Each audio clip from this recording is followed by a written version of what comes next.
درود به همراهان میدونی چی، شایان هستم. خوش اومدید به کانال خودتون.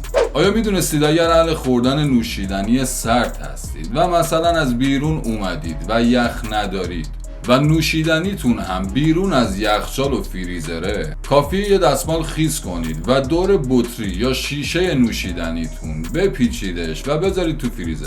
با این کار نوشیدنیتون زودتر خنک میشه و همچنین اگر از فریزر در آوردید بذارید اون دستمال خیس دورش بمونه، نوشیدنیتون دیرتر گرم میشه. اگر بعد از آشپزی دستتون بوی سیر یا پیاز گرفته و نمیدونید چجوری باید بوش رو از بین ببرید، کافیه به فروشگاه‌های لوازم آشپزخونه برید و فولاد ضد زنگ بگیرید.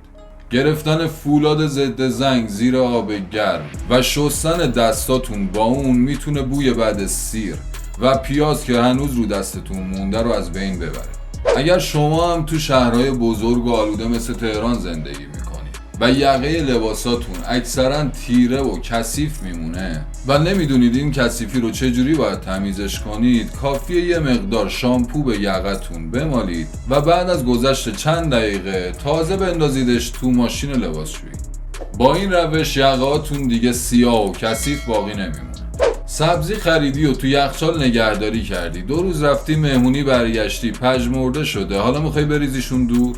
به جای این کار سبزی تو خیس کن، یه سیب زمینی رو هم چارقاچش کن بنداز تو سبزی. با این کار نشاسته جذب سبزی میشه و سبزی دوباره به حالت اولش برمیگرده. اگه رو فرش یا رو فرشیتون لکه افتاده، کافیه یه مقدار ماست رو قسمتی که لکه شده بریزید، بعد از چند دقیقه باقی مونده ماست و اون لکه رو پاکش کنید.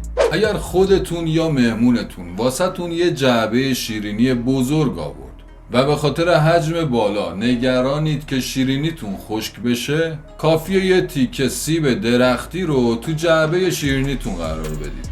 رطوبت سیب باعث میشه که شیرینیتون دیرتر خشک بشه.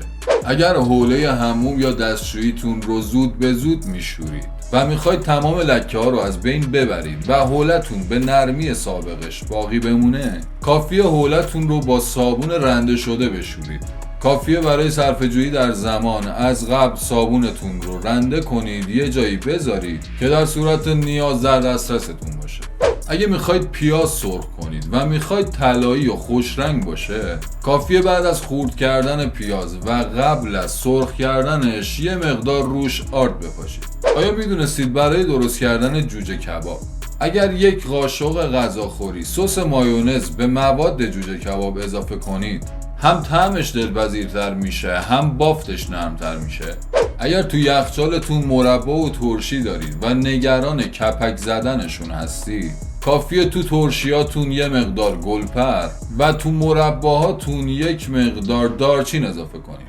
دارچین و گلپر خاصیت ضد عفونی کننده دارن و از کپک زدن جلوگیری میکنن. خب رفیق، ممنونم از اینکه تا اینجای ویدیو همراه من بودی. اگر نظر، پیشنهاد، انتقاد یا هر حرفی داری ممنونت میشم زیر همین پست واسه من کامنت بذاری. اگر هنوز منو سابسکرایبم نکردی لطفاً حمایت کن، سابسکرایب کن، اون زنگوله بغلشم بزن که از اخبار بعدی من با خبر بشی.